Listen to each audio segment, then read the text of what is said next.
So joining us here on the program is Deacon John Goodly. He's at St. Francis of Assisi as well as St. Angela Merici, which is in Missouri City. Deacon John, thanks so much for taking the time to come in here and be with us at KSHJ. Thank you, Wyatt, for having me.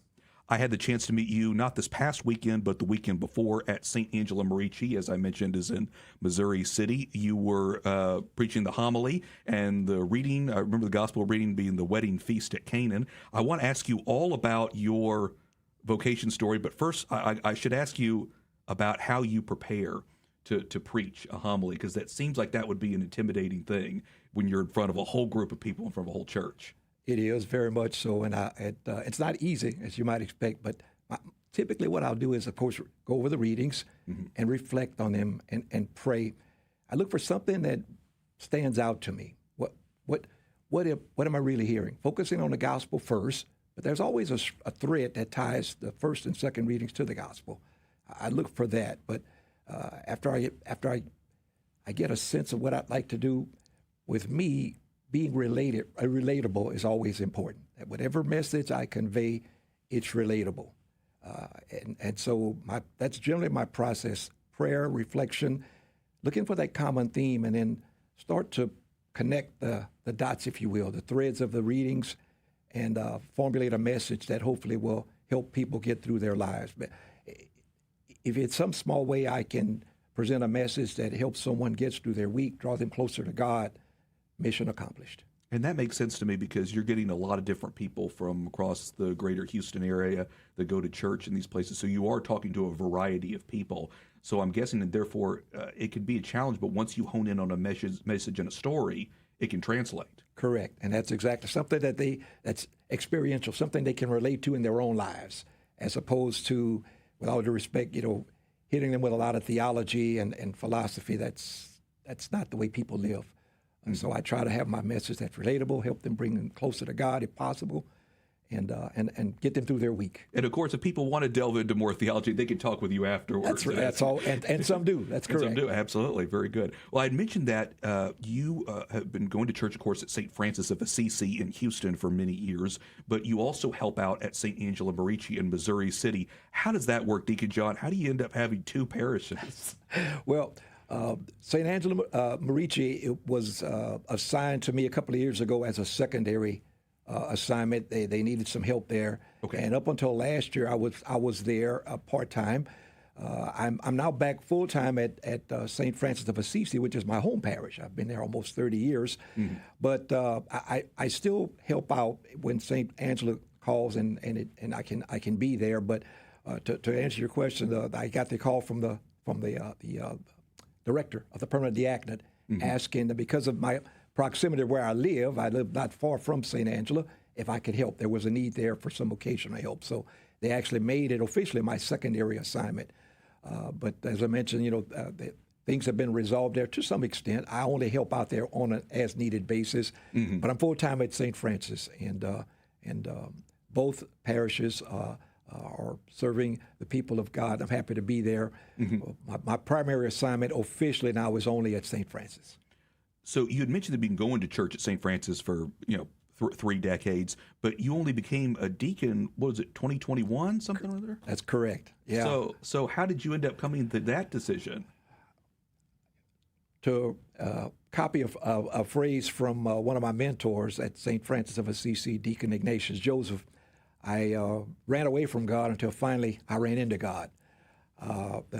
For a long time, I been feeling the best way I could describe it, Wyatt, is I've told others who've asked me about that part of my life. I felt for about 15 years there was something I needed to do. I was serving at St. Francis in ministry and participating in a lot of different things, going to church, had a career outside of the church in the business world.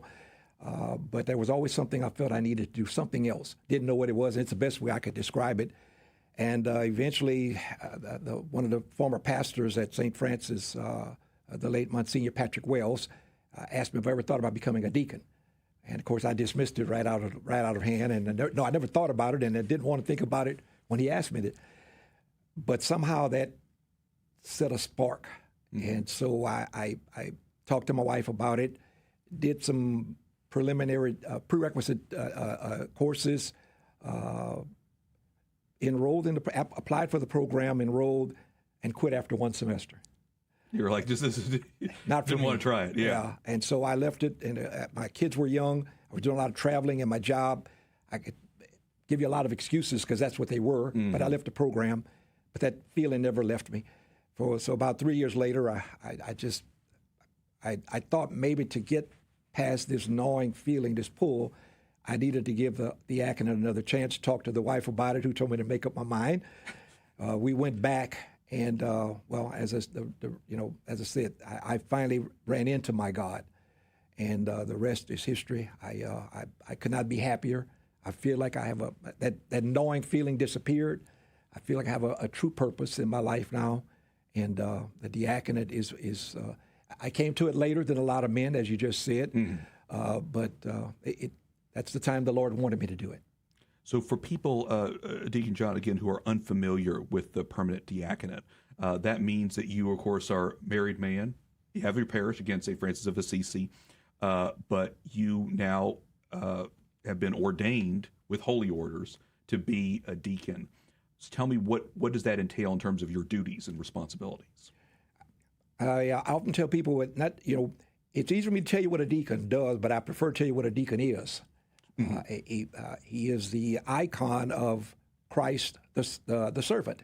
Even the word diakonia is from the word service. So the deacon assists in many aspects with the priest, but he is ordained, as you said, to holy orders, and has many functions that he's ordained to do.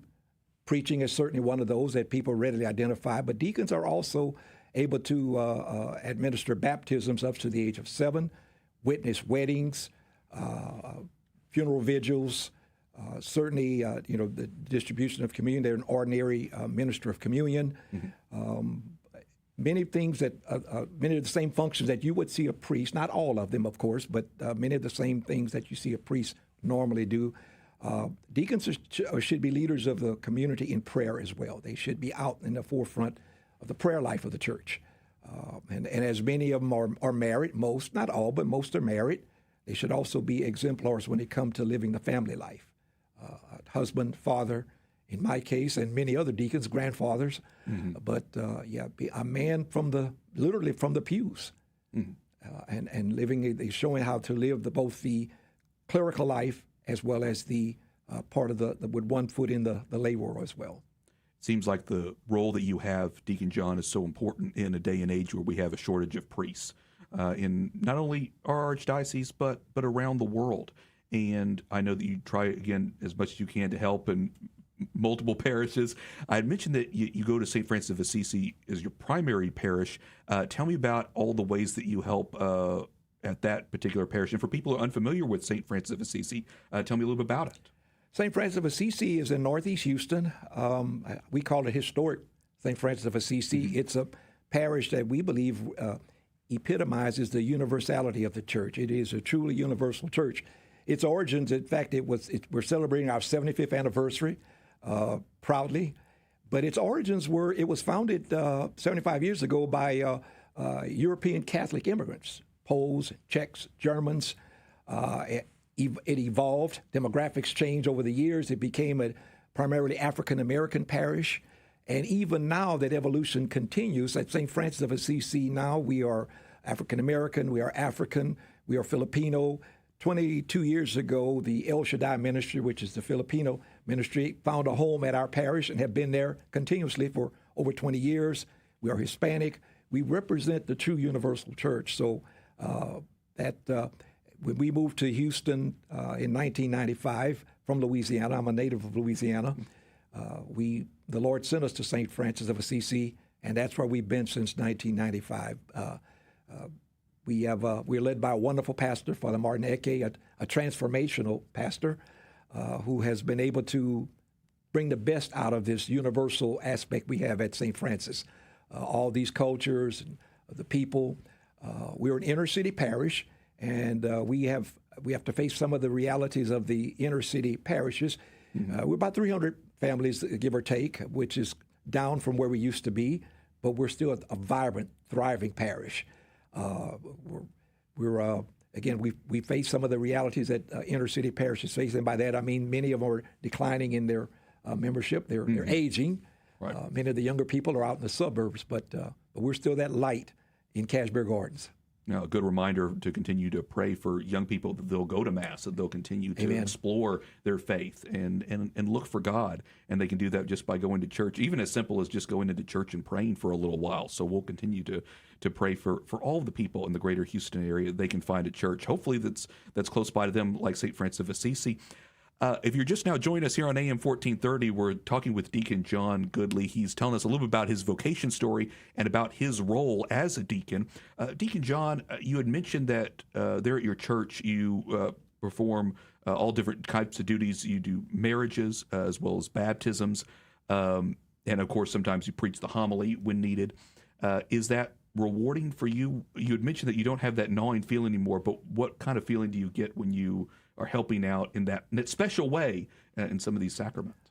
When someone tells me, I felt like you were talking to me, or thank you, Deacon, you helped me get through something I was dealing with, something it gives me, helps me understand that my purpose is being a deacon, that I answered the correct call. When someone says, Deacon, do you mind if I have your homily? I can just reflect on it for a while, or can you email it to me? Or thank you, Deacon, for your words. Coming to see my family. My mother's ill. My father's ill. Thank you. He always listens to your homily. He loves it when you preach, or he just likes being around you. Not that it's about me, Wyatt, but it helps me understand my true purpose, that gnawing feeling, that the fact that it disappeared, that's why it disappeared, because now I'm answering the call of God. Deacon John, I want to ask you about your advice to anybody who might be considering a vocation. It feels like I hear a common thread, which is that people, when they hear possibly be a deacon or a priest, it's like, no, not me. There's always kind of that pushback initially. What would be your advice to somebody who might even be thinking about it, maybe somebody who also has that gnawing feeling as if they're supposed to participate in the church in a certain way? One of the common things I should say that many of us feel is unworthiness, that we're all sinners. And someone may be thinking, well, I know what I do and I know what I say. I go here, I do this. I might think it's our humanity. I would tell them, forget about that feeling of unworthiness.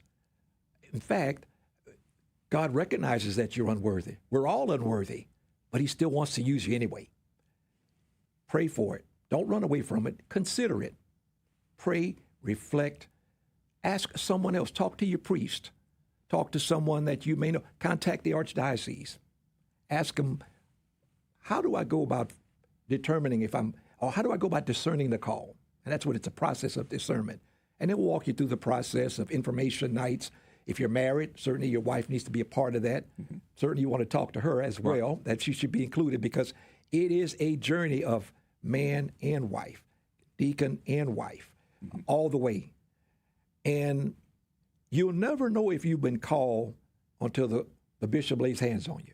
And it's a discernment for 6 years, and it's archdiocese. It's training, study, but it's continuous discernment. And so when someone would always, well, when are you going to be ordained? When the cardinal lays hands on you. That's when you're ordained. So I would ask them to dismiss any feeling of unworthiness. We're all unworthy.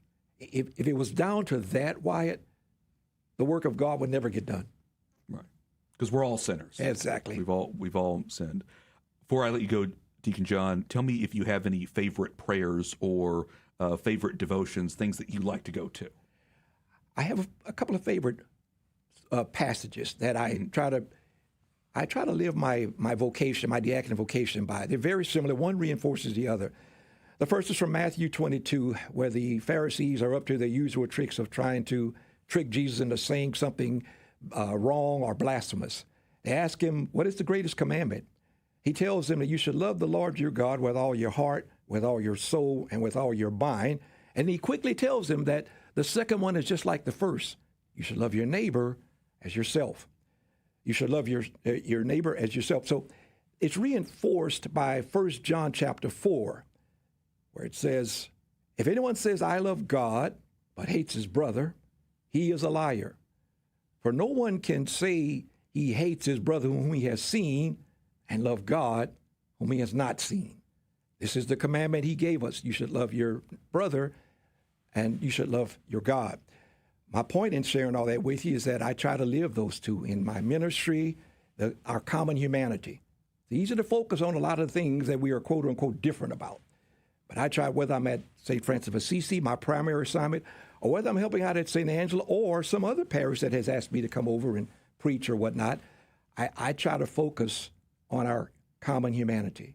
We're all God's children, and it's very easy to focus on the so-called differences between us. Amen. Such powerful passage there in the Gospel of Matthew, and of course a reminder to all of us that we can be the blessing. We love the God with all our hearts, all our minds, all our soul, that we can go out there and be the hands and feet. Deacon John Goodly, St. Francis of Assisi, as well as helping out at St. Angela Merici in Missouri City. Thank you so much for your time. We really appreciate it. Thank you, Wyatt.